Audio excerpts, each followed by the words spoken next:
Hello, everybody. I believe we are live and all is well. Hey, live from Denver. It is Friday night. Hey, critics. Hey, everybody. You can see I'm flying solo tonight. That was a last minute change. And we're just going to roll with it because that's what we do here on live YouTubing, live television. Hey, everybody. Hey, thanks, Scientology, for confirming that. And hey, everybody in the comments. So happy to see all the usual suspects and and critics here for our show. And we have some, I think we have some good stuff to talk about tonight. Certainly stuff that is important to me, very, very much on my mind for the last few years. This has been a topic that I've been thinking a lot about and have done got some articles pulled up and some stuff to go over with you guys tonight. Like I said, unfortunately, we are not joined by Melissa, but we are, as always, joined by Seven the Wonder Cat. So let us go ahead and first just get that out of the way and check in with him. There he is in his somewhat pole position. You can see that little thing behind him there is his cat tree, and he's just chilling there by our patio window when he going in and out between the living room there. And there he is, our little bundle of furry joy. So that is Seven the Wonder Cat, and we do love him oh so much. I really do. I have grown to love this cat as my own, even though Mel has had him for significantly longer than I've been around. But he's really just something else. He really is. So that's our check-in initially with him. There he's munching on the floor. He's such a goof.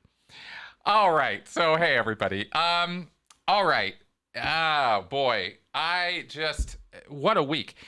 We are going on, it's a kind of big announcement. We're going on vacation next week. This has been planned. A couple weeks ago, we took off for the weekend, and that was more of a sort of mental health weekend. We needed a break. I needed a break, but this next week, starting actually tomorrow, we're flying out, and we're coming back a week later, flying back into town.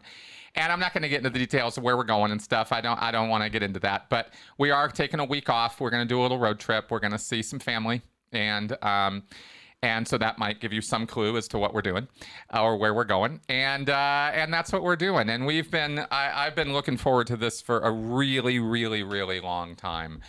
I will say it has been far too long since I have been able to see my family in person. And those are them's the breaks when you're living out of town, out of state from your family, a distance like that, is you're going to have to make all the special arrangements and do all the things. And anyway, that's what we're doing. So we're going to fly out there and then road trip around and then fly back. And so it should be some fun. And I don't know. I don't think we're going to be posting anything or doing anything from the road. I think we're just going to take the week off. But in preparation for that, I pre-created this weekend's content, next week's content, and next Saturday's podcast. So I've been busy all week doing this week and next week's work so that all the clips and podcast and all the Q&A show and all that is still there for you guys. So tomorrow you will have a podcast, and it will be it's an interview with Aaron Smith-Levin. So I hope you guys will check that out and enjoy that. And Sunday you'll have a Q&A show, which I just shot today and am uploading after the show here. And I hope you guys like that. It's a kind of over an hour long Q&A show, so I really got into talking about some stuff in that one. Kind of go into depth, actually, this, and you'll see it this Sunday if you watch, but I kind of go into some depth about sociology and about cults and the academics out there who are kind of anti-cult and pro-cult, and how there's this thing called the cult wars that have been being fought. This is a thing. It's Star Wars, cult wars. There's cult wars. And this has been going on in academia for decades. And there are very strong, very entrenched camps, different sides to this battle. It's a thing. So anyway, so I talk about that a little bit. in the Q&A show, and so I hope you guys will check that out. And then we'll have some great clips as usual during the week, and then my podcast the following Saturday. We're not going to be, obviously we're out of town, so we're not going to be here next Friday. Well, and I'll put announcements up, but we're not going to be doing the show Friday, obviously, because we're going to be elsewhere. But next Saturday, you'll get a Sensibly Speaking podcast, and that's me already. That's already done, and that's me monologuing about some things having to do with relationships and cults, and friendships and cults, and ex-cult communities. That's actually what that show is about: is the ex-cult world, and my experience with it, and the vagaries and ups and downs of that. And then we will do a live Q&A the Sunday after, since I'm not going to have that recorded as well. So anyway, so I got the whole week lined up for you guys, and I hope you guys will be watching all of that and hopefully enjoying what you see. So there we go with that. All right. So it is just me tonight. So if I miss your really important comment in the live stream feed here, just give it to me again or whatever. And of course, super chats, I see those right away because I get a little bell. So of course, if you want to send me a message that way, I will definitely receive it. No, this announcement does not count as a CSW. This is me telling you what's what. This is not me asking for approval. All right, so there we go with that, and yeah, yes, I think you guys are gonna like the podcast this week. It's fun, and we talk about some real detail about Clearwater, as Aaron loves to do, and his race for city council is really just getting started, and he's already got support, he's already got money coming in, and it's going real good to start with. So we hope that continues through his entire campaign, and we'll probably check in with him again after the new year, because obviously November and December people are kind of thinking about other things than elections, and so we'll check back with him after in 2022. All right, so there we go with all that. All right, let's talk about empathy. Let's do that. It's a difficult thing, and it's difficult to talk about because I'm realizing for myself that, when I've always said, and I will continue to say, I'm a kind of slow learner, right? It takes me a while to kind of twig on things that other people, I think, I say that because I kind of assume everybody else already kind of realized this or has already twigged on it, and I'm late to the party. And so I talk about this stuff and I go into some detail about it and stuff, but empathy is hard because you think, until you learn some things, until I've read about it, until I did some research about it, I grew up my whole life thinking everybody was like that. Why wouldn't I? I mean, we project ourselves onto everybody else, of course. And so I thought everybody was caring, empathetic, wanted other people to succeed, but most importantly about this is the inner monologue, the inner dialogue that goes on, and the emotional thing that goes on inside your head. As a person who is, and I've done some testing on this, and I've done some evaluation on this, and I'm classifying myself as an empathic personality, but I'm saying that with a little bit of criticalness, with a little bit of like, that's not necessarily always the best thing to be. I've been sort of examining whether, how many people are empathic or are empaths, you would say, right? If you're going to frame it this way. And there's a little triad that we're going to talk about with this, with empaths, apaths, and sociopaths/narcissists. These words we love to throw around. Yeah, exactly. As Xenu says, right? You have to be careful about who you become empathetic to. And that's really that is the encapsulation of the entire thing that I have been like, that has been heavily on my mind for so long now. And in fact, what my podcast next week is all about is becoming empathetic with the wrong people, or with people who really aren't on the same page as you, and can become kind of, through no fault of theirs or yours, the relationship you try to have with certain people becomes draining. It becomes emotionally, physically, energetically just exhausting dealing with certain people. And as an empath, as an empathic person, I think it's more so, because you're adding more to the equation of the relationship as an empathic personality. What empaths do is they create in their minds, or in their emotional life, their emotional universe, an image or idea or picture of what this person in front of them is feeling, and they kind of duplicate or recreate that or mirror that in their own brains. This apparently has something to do with mirror neurons, possibly, in terms of the neurology of it, but that's not really that important. What's important is that you feel, you take on, or you create as an empathic person the idea in your head of what this person you're talking to or hearing or experiencing in some way, because it can be done through TV, radio, whatever. It doesn't have to be somebody you're live talking to, but however you're relating to people is through this sort of emotional life, where you're, kind of creating that emotional life in your own head and relating to it that way. And that way you're kind of feeling what they're feeling, or your idea of what they must be feeling really is more accurate.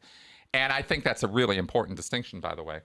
And so it can become a problem because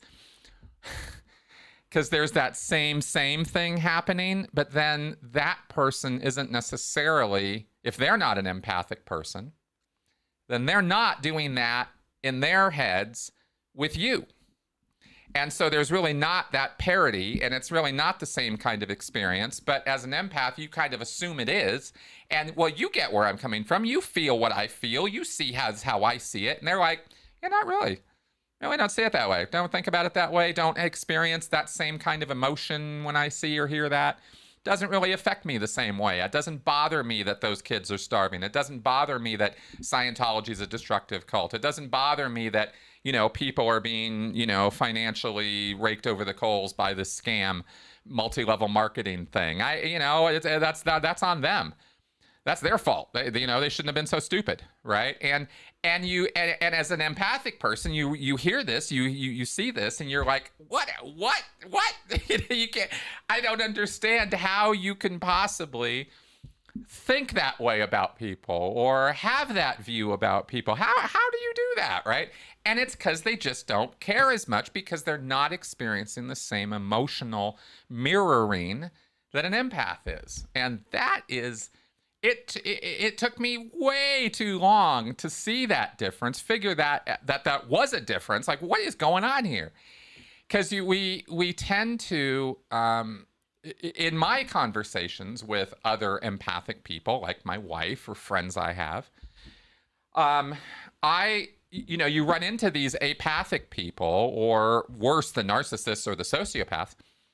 And you think, well, how they just want us dead. They just don't see things the way we see things. They must, and we start inserting our assumptions of their intentions or motivations, when a lot of their intention and motivation is really just coming out of apathy. Apaths, that's why they're called apaths. They just don't necessarily think something can be done about it, or they don't have the view that the emotional life of other people is really that important, or there's a million variations of it, but they're not. The point is, they're not approaching life and approaching other people the same way we are. That could be a real problem trying to get along with people. You're talking about tolerance and compassion. I'm talking about tolerance and compassion, understanding. They're like, why? What? So what? Why would that matter? You know, and not even from a point of view of a Darth Vader evil, you know, Hitlerian sort of thing. It's just, I don't care about those people. Why should I? Their suffering doesn't affect an apath the same way it affects an empath. Okay. So apathy is not the opposite of empathy. And what I'm going to do is we have a couple of calls in the queue. So excellent. I'm going to pick those up. And then I have selected a couple articles to read from to talk to you guys about this. But this being a call-in show, I am primarily interested in you guys calling in and telling me what you think about this stuff. Call-in line is 984-214-4154. So I think I've monologued enough about this. So let's pick up a call. From Stan. Hello. Hello, Chris. Hi. I think you and I should go. Yeah, I think you and I should go fishing because I can relate to what you described about being an empath, and the apath doesn't feel the same way. Like you assume it. Yep. But then that's where the empath gets in trouble because they assumed it. They didn't use critical thinking skills. Yep. You got it. They didn't do that. That's right. So that, you know what? And what I remember when I called in, I don't know if you remember, but I called in last time. I said that I've been seeing Lisa Romano life coaching, and that's what she's taught me since I called in last. So got it. I've learned that, like everything you described. So I realized that, and then I'm getting better about it and not being more careful who I have empathy towards. Excellent. Excellent. Well, that's awesome, man. Thanks for telling me that. Has there been any other important life lessons along that same line? Just from examining everything that's happened, like the way she does it in her program, she gives you a thorough, she wants you to have a thorough understanding. So she gives you so you completely understand how things work by default. And then, so you look at what you experienced and then you're able to connect dots. And so you use the connected dots to help you avoid the pain in the future. Beautiful. Well, that sounds like a winning formula. Yeah. At least so far it's been working for you. Yeah, so far, Good. So we're coming along. Excellent. Well, thanks for calling and letting me know about that. Yeah, thank you for having me on. Excellent, man. All right, talk to you soon. All right. Bye-bye. All right. And all right, and we have another caller here. So many problems. Hello. Hi, Chris. Hi. Welcome to the show. Okay. Thank you. I don't know if I'm an empath, but I've been recently thinking that I might be. I'm just overwhelmed by all that's wrong that I see. Yep. I see narcissists on YouTube. I have followed true crimes. I see disgusting things and possibly corruption with crimes I'm following. I don't know if people are following the Summer Wells and the Gabby Petito. Right. It's gross. And it's like, I wanted to start a foundation for Jehovah's Witnesses who were, inflicted with the hiding of the child sex crimes. And then it's like, oh my God. And, I started with the Scientology, then I went to Jehovah's Witnesses, and now I'm seeing wow, we have even bigger problems than that. We have possibly sex trafficking and cops hiding it. And oh my God. And honestly, Chris, it's just, I don't even know where to begin. Yep. I know exactly how you feel about that. I at least I think I do. I definitely have experienced a very similar set of thoughts. I mean, I hope I'm not coming off as a crazy person. Nope. But it almost seems like, Scientology, small potatoes to some of the bigger things that are going on. Yep. And I don't even know where to begin anymore. Exactly. Okay. Exactly. Well, let me tell you that I'm going to cover some stuff later in the show that's going to talk a little bit about that, give a little bit of advice on that in that direction. But let me tell you directly that this is my struggle too. I mean, I've been really emotionally wrought sometimes. Mm-hmm. you know, at the state of the world, the state of, you know, certain circumstances, either it's political or it's culty or it's this or it's that. And of course, the pandemic has turned everything up to 12 now. I joke about everything being up to 11 in a cult. But with the pandemic, it feels like it's up to 15, you know? It's just, I can't believe how high the dials are turned. And this has been a real strain, I think, for a lot of us, you know, who are trying to or want to or desire to see the world recover, to see things get better, not worse, and to see people seem to fight back against the things that are going to, you know, like resolve the pandemic, for example, the whole vaccine thing. I mean, you're just like, my God, how is this happening? And it's just draining, isn't it? Yes, it is exhausting. Yeah. Well, I think that as difficult as this might sound to start with, this is something I've been kind of practicing. And it sounds counterintuitive, and it sounds actually at cross purposes to being empathetic with people. But I think for our own mental health, there's a certain degree of choosing your battles that I think helps narrow the field a little bit for being overwhelmed, being emotionally overwhelmed by the state of things.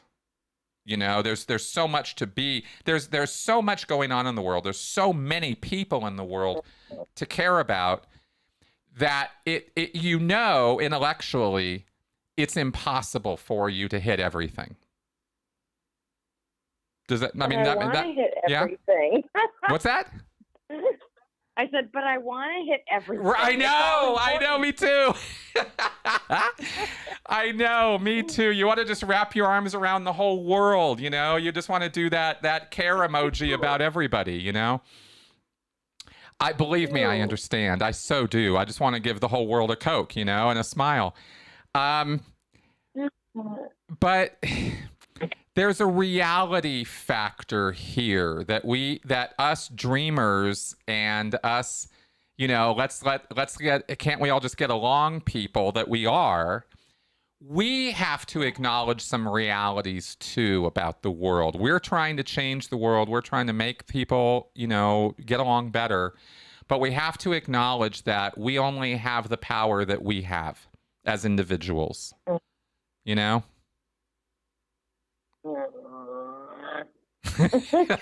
I know. I know. This is funny. This is exactly what I went through. Because you don't want to. You don't want to acknowledge that reality. It's hard. You know, no, I mean, I want to change the world. I want to improve things. I want to. Exactly.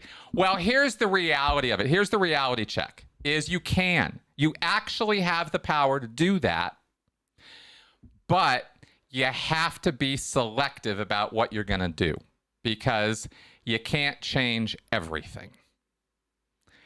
So you have to make some decisions, you know? And at least that's, for me, that's been my reality. That's been how I have tried to approach this. And it seems to be working for me slowly. It's not an overnight on-off switch thing. It's more of, it's not even turning down the dimmer switch on your empathy. It's more directing it to a channel that you know you can be effective at, whatever that might be. Well, and maybe that's the problem, is I haven't realized where I can direct it. And there's your goal right there, is, all right, let's figure that out. You know, what do you like to do? What are you good at doing? You know, there's a little bit of a Venn diagram of intersecting questions that when you get the answers, you'll have your goal, right? And it very much should align with what you like to do and what you're good at doing. It should be both of those things, you know, because that way you're going to want to keep doing it, you know? Yeah. And it's something you'll be actually good at. You'll be able to be effective at it. And it doesn't matter really what it is. If it's helpful, if it's useful, if it has utility for people, then you're doing good work. And even if I'm not addressing all the other problems, because, Exactly. This is where picking your battles, right? This was pointed out to me, actually, I think first about 2 or 3 years ago. Somebody was like, I would get into fights with people on social media at the drop of a hat. I mean, anytime I was willing to engage and go all out with people. And somebody, and then in retrospect, then afterwards, you get so upset with people, you start insulting them, they're insulting you. It becomes the whole social media awfulness. And then I would regret that. I would have such regret. I would just go, oh God, I just want to, shoot myself for because you go back to what you're saying later and you're like, oh my God, I know it came from a good place, but Jesus, was I saying some wrong stuff, right?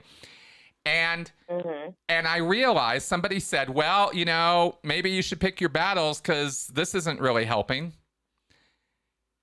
And that really hit me between the eyes. I was like, holy shit, you're absolutely right. Here I am trying to do good and I'm not doing good.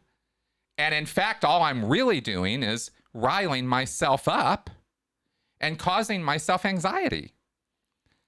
I'm not helping them. I'm not helping me. Maybe that's not a good thing to do. Yeah, I know. I care about too many topics. Me too. It's frustrating. Yep. I hear you. I so hear you. It's a shift. It's a purposeful and intentional, and it takes work. It takes practice. Did you ever hear me talk about how I had to practice relaxing before I could start relaxing? When I got out of Scientology, I was so riled up all the time that I couldn't relax. I could never give myself a break. And so I had this tremendous work ethic. I was working all the time, right? Put out, hundreds of videos, but I could never take a day off. And it took a long time. And what I had to do to give myself that break, because clearly, obviously, I could work myself to death and I'd be done and dead in a couple years, and that wouldn't be good. It would be better if I paced myself and got a lot more work done, right? So I had to practice literally sitting on the couch doing nothing. Just watching TV. And see, I have the opposite problem. Because I'm so overwhelmed with all the things I want to fix. Yep. I sit and do nothing. I totally hear you on that. Yep. Okay. Yeah, I do. Because I do the same thing. I will actually have 3 or 4 or 5 different things, and I can't decide which, and then I sit there and doing nothing. That happens too. But what I'm trying to make the example or the analogy of with the resting thing is that it took practice for me to chill out and learn how to chill out. And by doing that, as counterintuitive as it felt, as weird as it felt for me to do that, once I did it enough, I could relax more easily. But my work also got better because I was a bit more focused, right? And I think this empath thing is similar. I don't think it's the exact same. I'm not saying you should go sit on the couch. I'm saying that choosing your battles or figuring out where you should direct your attention is itself something that you have to work on. It's not just a switch you turn, Yeah. Yeah, that's all. All right. I am going to look at where I should focus my energy. It might take a while. Yeah. And I'll let you know. I would like to know. Please do let me know. Cool. Thank you, Chris. Excellent. Thanks for calling in. Bye-bye. All right. And, okay, here we have another caller in the queue. Hello, is this Julia?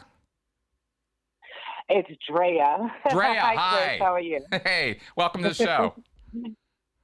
Thank you. How are you? I'm good today. How are you? I'm good. This is a particularly interesting topic for me because I am an empath. And I run a group on Facebook that deals with African American empaths. Okay. And so And I was also brought up in the Jehovah's Witness religion as a child. So, I have different perspectives on this. Yep. In being an empath, for me, it is very much a spiritual journey. And I know everyone doesn't approach it that way, but for me, that's the way I approach it. But in, dealing with, the Facebook group of seeing the same issues come up over and over again, whether it's in myself or whether it's in the members in the group, what I notice is that a lot of times as empaths, people talk about being drained and being overwhelmed. And, those are, symptoms, if you will have it, of being an empath. Yep. And what I've learned from and going through my journey is that is because you're not in control of your own energy. Yep. And when I say that, what I mean is you're so out of focus. You're so focused on, I'm so focused on everything else, other people's feelings, just outside of me. And a lot of times when I think about why I was so outside of focus is because I didn't feel like I had control of myself. Because one of the things I really had to learn was boundaries. Yep. And that's the hardest thing to come to reckon with, because I don't know if we're born empaths or we're shaped to be an empath, because when you grow up in narcissistic families, you tend to be hyper-focused on the external in order to survive. That's right. Yep. And so, again, I'm not sure how much is actually environment and how much is spiritual. It could be a little bit of both. Yep. I mean, two things can exist in the same place. That's right. But because we have learned how to be so hyper-focused in order to survive, we take that into our adulthood and we have sucky boundaries. Yep. And so learning how to pull back and get healthy within myself and get those boundaries. And the other thing I hear a lot with empaths, and I know I used to do this a lot myself, was, oh, poor me, I'm the victim. Yep. Because everybody is taking advantage of me. Everybody is hurting me. Everybody is, everybody is doing this to me. Yep. And again, that comes back to not having healthy boundaries.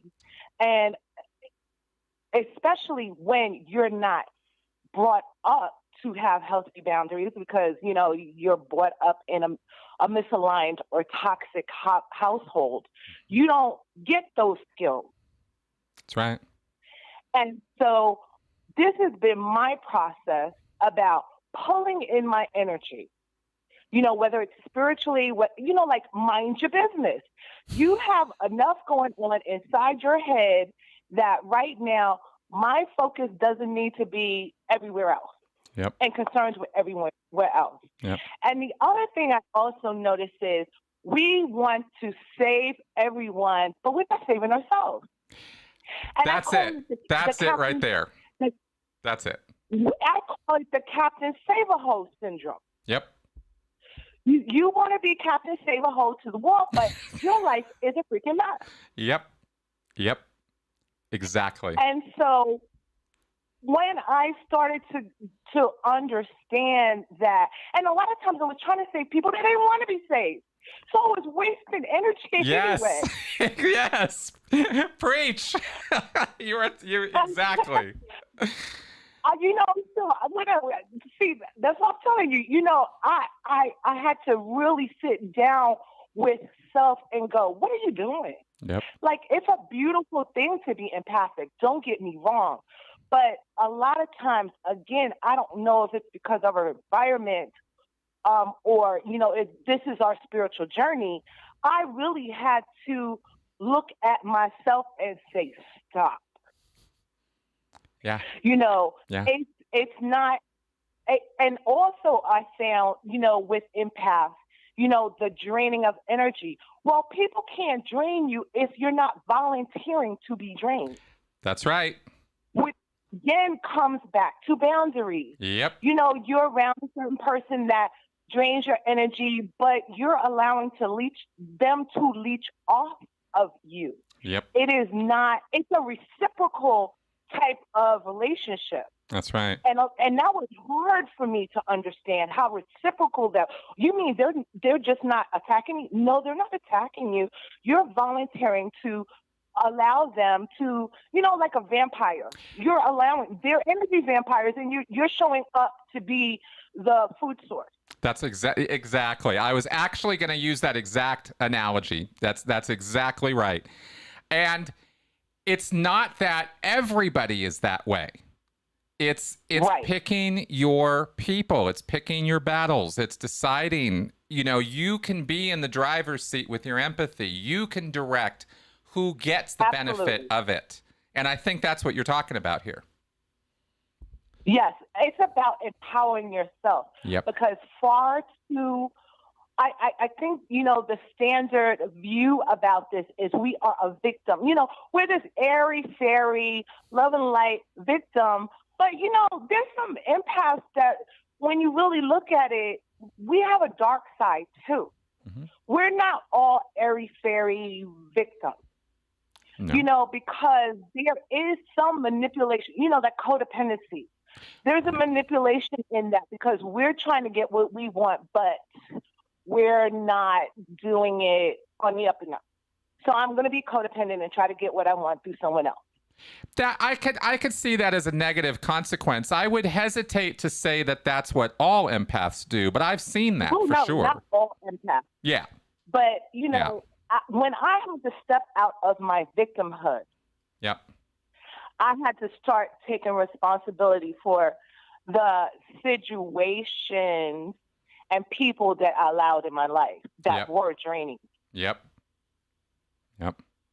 And so, you know, there's an ebb and flow, there's a yin and yang to everything.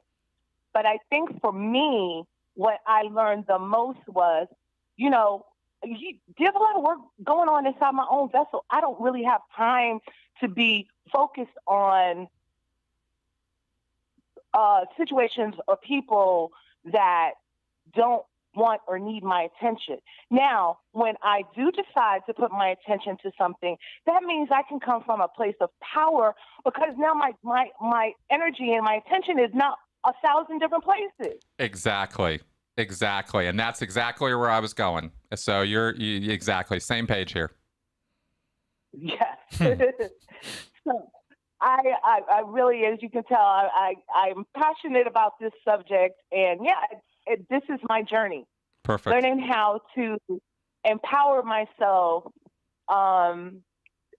being an empath, and learning how to do it in a healthy way. Exactly. You know, it's about being healthy. You can be very healthy in this empathic journey, but it really takes taking a hard look at yourself. That's right. I could not agree more. Well, thank you very much for calling in and sharing that, because you are totally on track with where I'm going with this. So thank you. Oh, okay. Thank you. I enjoyed the call. Awesome. I did too. Thanks for calling in. Bye-bye. Bye-bye. Most excellent. Hey, something I want to throw in that mix is that I think personally one of the reasons why empathic people these days are having even more of that, you know, caring fatigue, which I'll talk about in a few minutes, has to do with also the fact of the internet and the fact that we are now so much more in tune with or aware of what's going on all over the world. You know, it used to be you'd watch the nightly news and that was your window to the world. Now you've got 24/7. It's got on your phone. You can wake up at 3 a.m. and find out what's going on in Ethiopia. I mean, we've got access to all the misery, all the suffering, all the pain in the entire world that we can sit and sponge up if we want or if we so choose. And that creates problems for people who care too much about other people, or who feel maybe, you know, care too much is a difficult phrase because I don't really think you can care too much, but I do think that you can, as the caller just now was talking about, you can lack boundaries in that with that ball of energy and caring that you have. And I think that's where we run into some trouble with that. I wanted to acknowledge Alex's super chat here earlier. Thank you very much, Alex. And he actually made a great comment here. He said, when you travel or are an expatriate, you realize that the world is too big to know, too diverse to understand in a lifetime. The idea of helping the world is an overestimation of understanding it. And Alex, I think that's a great comment. I think that's exactly right.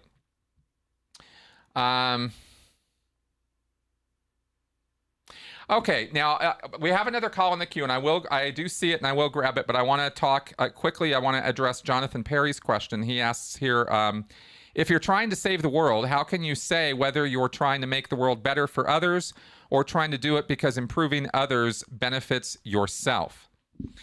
I think that, Jonathan, I think the only honest answer to that question is personal introspection and really examining your own motives and understanding where you yourself are coming from as to whether you can be honest with yourself about that. I think, honestly, it's not an either or. I think it's probably a bit of both, and it's a matter of where, what's motivating people. People are motivated by self-interest. People are motivated by helping other people or interests of others. Both of those are perfectly honest and very real motivations. There's nothing wrong inherently with either one of them. The problem becomes when you go too far in the direction of one or the other, and you don't have, as that last caller talked about, the boundaries. Okay, and I think that's the answer to that question. Greatest good for the greatest number. Yeah, that's right.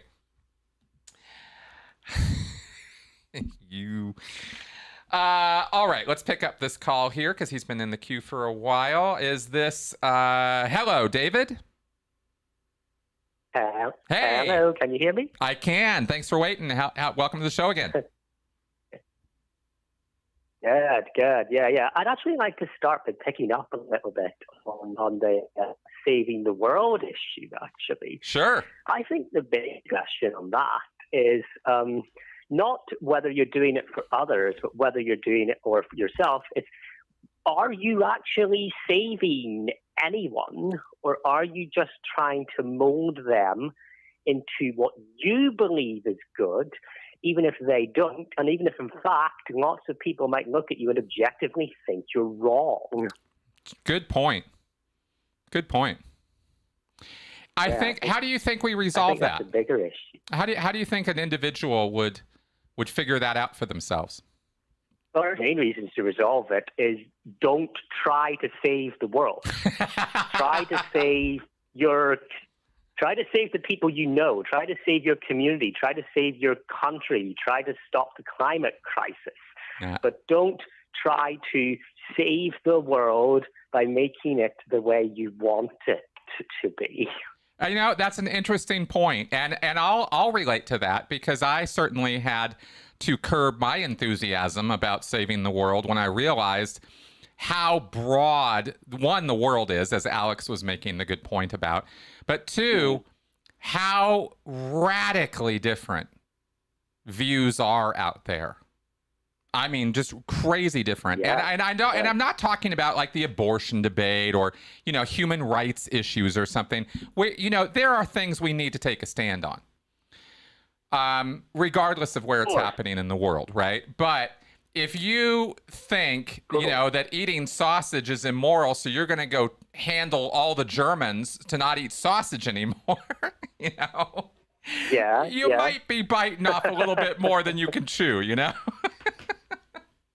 To say the least, that you probably just come across looking like an arrogant jerk, and if you're actually making good points on other issues, then that's how you get ignored. That's right. Why do most adults not take that Extinction Rebellion seriously? Because all they do is disrupt people, and even a lot of scientists don't agree with just how grim their predictions are. Same for Greta Thunberg, who really, in my opinion, is really being used as a human shield for the ideology of her parents. That time when there was that Facebook leak about all the people that were posting on the pages, most of the posts, her official page would track to her dad's email address. It wasn't her making the posts. It was her parents.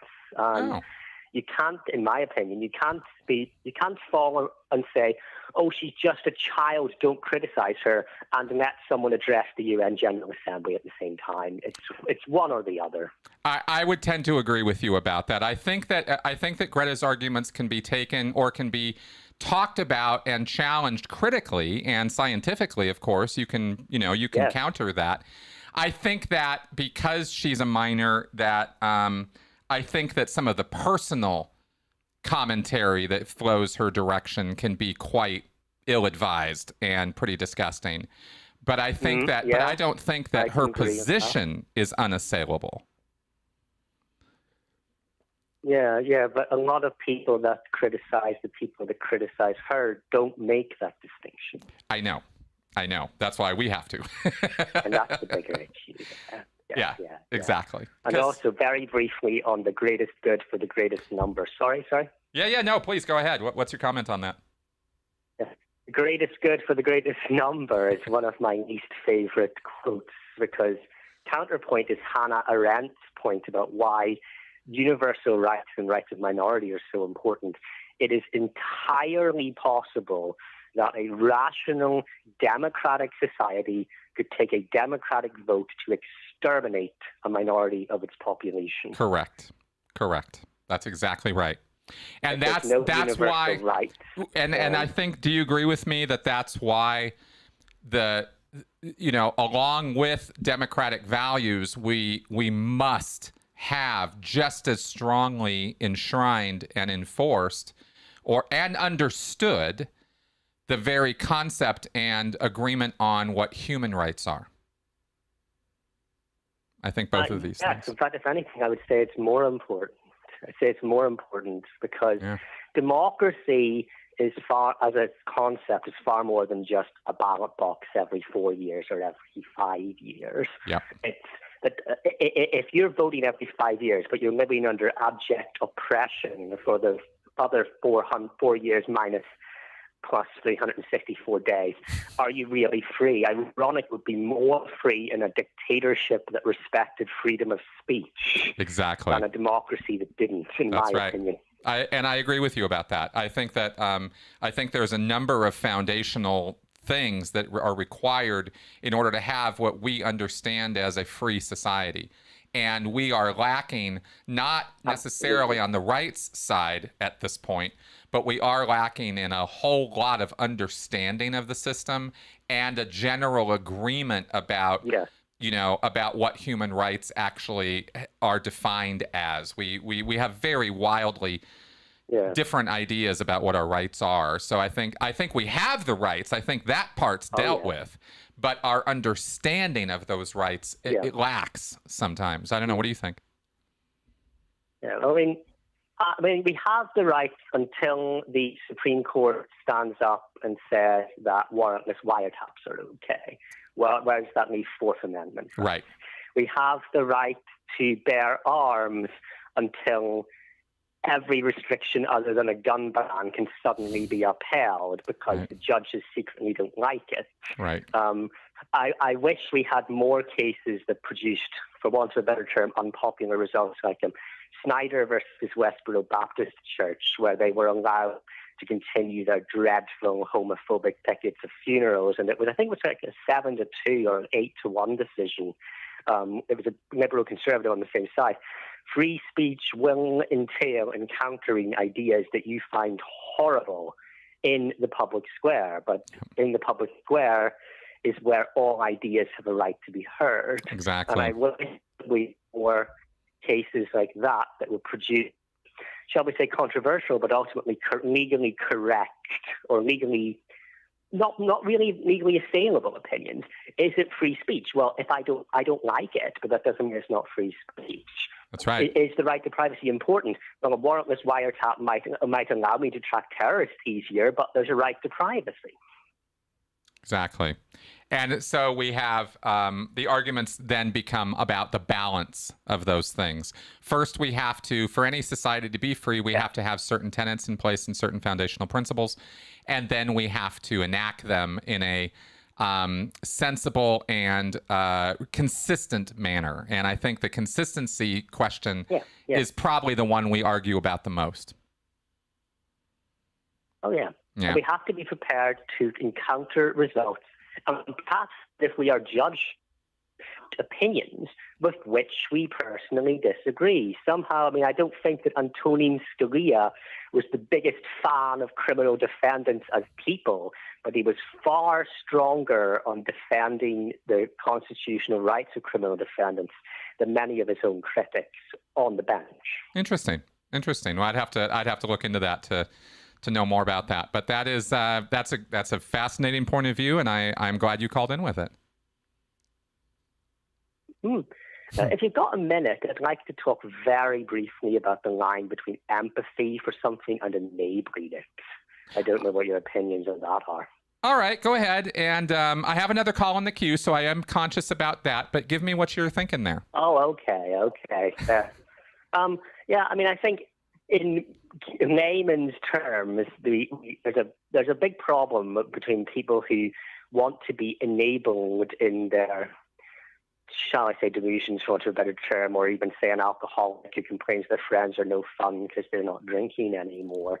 But a lot of people that have like real problems in their lives can see people trying to help them as abusive and people enabling them. Oh, they're the ones that understand me. When actually the people trying to help you, they probably understand where you're at more, and they prove that they care about you by wanting to help you, not by, say, giving the alcoholic a drink. Yeah, for sure. Do you think that's an empathy problem or sort of a drug education problem?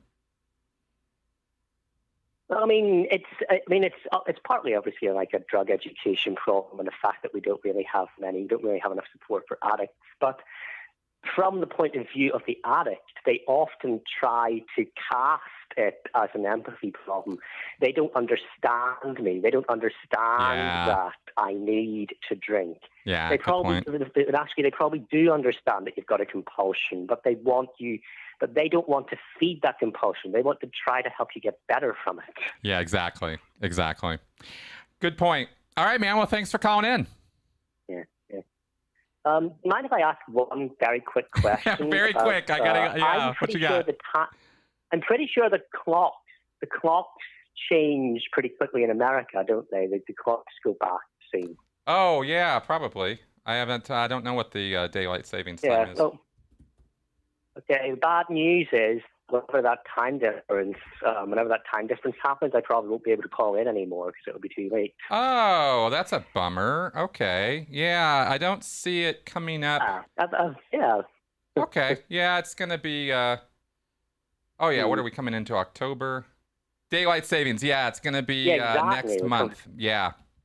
Well, that's a bummer. I'm sorry to hear that. I thought it was going to be earlier. Yeah. yeah, I've enjoyed it. So at least I've got a few more weeks, more than I thought we'd have. Yeah, no, we'll definitely hear from you again, and then we'll figure out what we're going to do during daylight savings. Yeah. Awesome, man. Talk to you later. All right, talk to you. Bye-bye. Bye-bye. All right, and okay, this will be the last call I'm going to take. This is Marion, I believe, and let's pick this up here. Hello, is this Marion? Hi, it's Mary from Pennsylvania. Hey, Mary, welcome to the show. What's up? How are you? I'm peachy keen tonight. How are you? Pretty good, thank you. I want to say hello to my sister friend Penny. And I wanted also to wish Melissa well. Well, thank you. I will pass that on to her. Let her know. Yes, please let her know that she was missed today. Will do.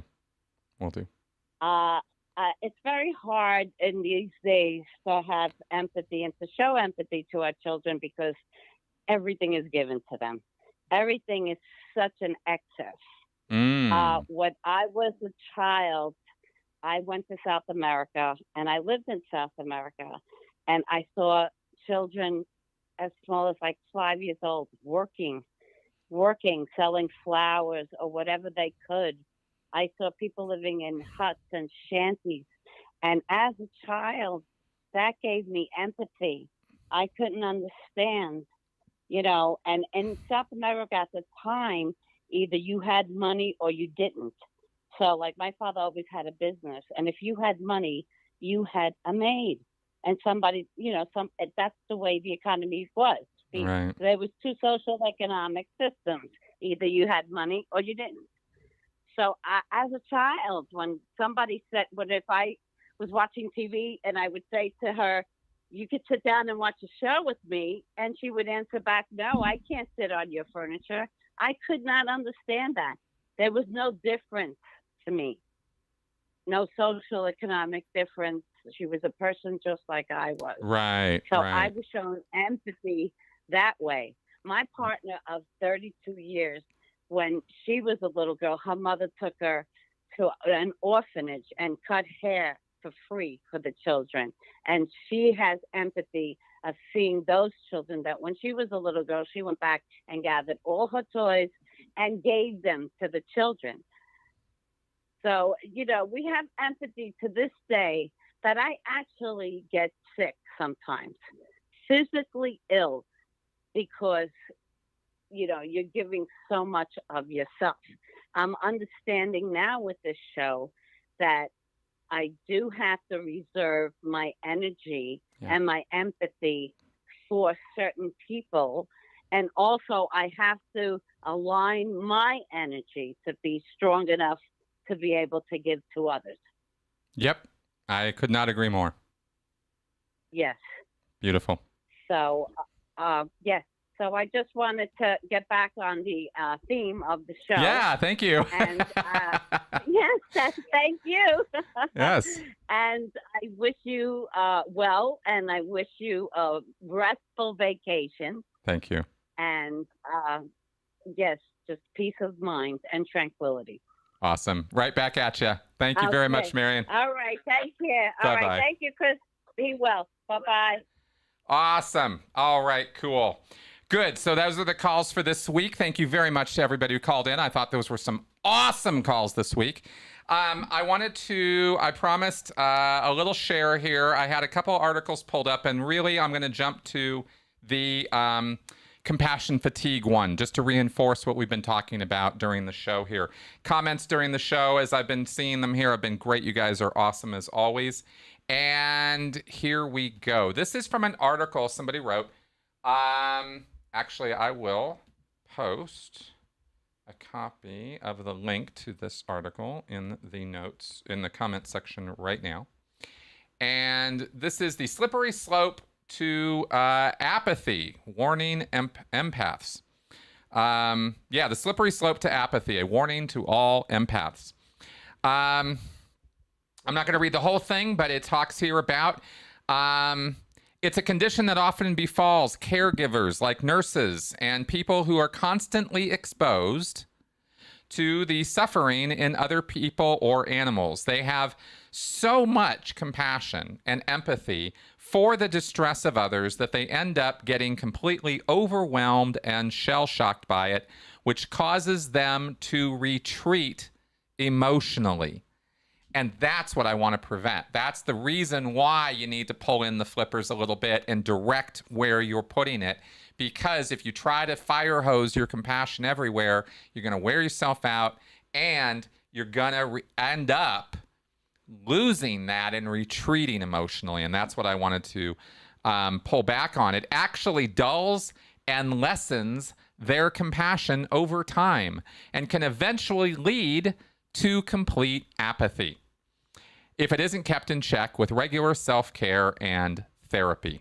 Okay? When being an empath has its benefits, but it also has an enormous cost. When you're so attuned to what literally everyone else is feeling, conditions like severe anxiety, depression, eating disorders, and even physical pain can manifest on a constant basis, and none of it originates inside you. It's coming from the outside world. When you're dealing with that kind of situation, withdrawing and creating a protective cocoon just seems like the smartest and safest bet, doesn't it? Okay, so yeah, you wanna put up some walls. You want to put up some some choose your battles, but you don't want to do it in such a way, of course, that you end up one not caring at all, or again, fire hosing your compassion everywhere. We don't want any of that. So, I think the lesson here for us empaths who are suffering with the weight of the world out there is to give ourselves a break. Realize that it is okay to care. It's completely 1000% fine, and please do so. But realize that all of us individually are limited in what we can do. It's a hard reality check that we all have to face one day. It took me decades to get there. I mean, I'm no poster child for smartness on this. Like I said, I'm a slow learner, right? So, here I am. I'm 51 years old, and I'm finally learning that, all this caring, all this compassion I've had all my life really needs to be focused on something or a few things, because when you try to disperse it all over everywhere, you get nothing but a mess for you and for everybody else. And I think we can be smarter about it. So that was my message for this week. All right, guys, thank you very much for coming around. Let us check in with Seven one more time, of course. There he is. There's our Seven check-in. Oh, my God. Still sitting right in the same place, doing the same thing, because that's what Seven does. Our little bundle of furry joy. So he'll chill during the week, of course. He's being taken care of here in Denver this week as we take our journey. We unfortunately aren't taking him with us, but he'll be fine. And Seven's chill. So in a way, maybe chill. You empaths out there, just take a chill pill like Seven does and learn to relax. It's okay. The world will continue. And you can continue to do some good in it. And you'll actually do more good in shorter amount of time by giving yourself some care too, and caring about yourself as much as you care about everybody else. All right.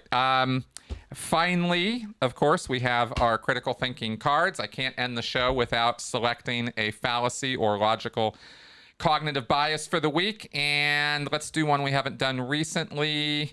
Looking. Okay, here we go. Ambiguity. Your fallacy. This is a logical fallacy. The fallacy is called ambiguity.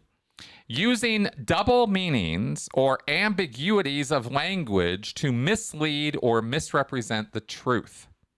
Okay, this can be a logical fallacy. When the judge asked the defendant why he hadn't paid his parking fines, he said that he shouldn't have to pay them because the sign said, "Fine for parking here." And so he naturally presumed that it would be fine to park there. Yeah, that doesn't quite work so good. Ambiguity. All right, watch for it, correct it in other people and yourself as well if you are running into that this week. All right, and I guess we won't see you guys next week here on the live show. Okay, so it will be 2 weeks from today that we come back. But like I said, keep up with all the content I'm putting out for you guys while we're away because it's good stuff. All right, let's go ahead and wrap up the show for this week. Bye, guys.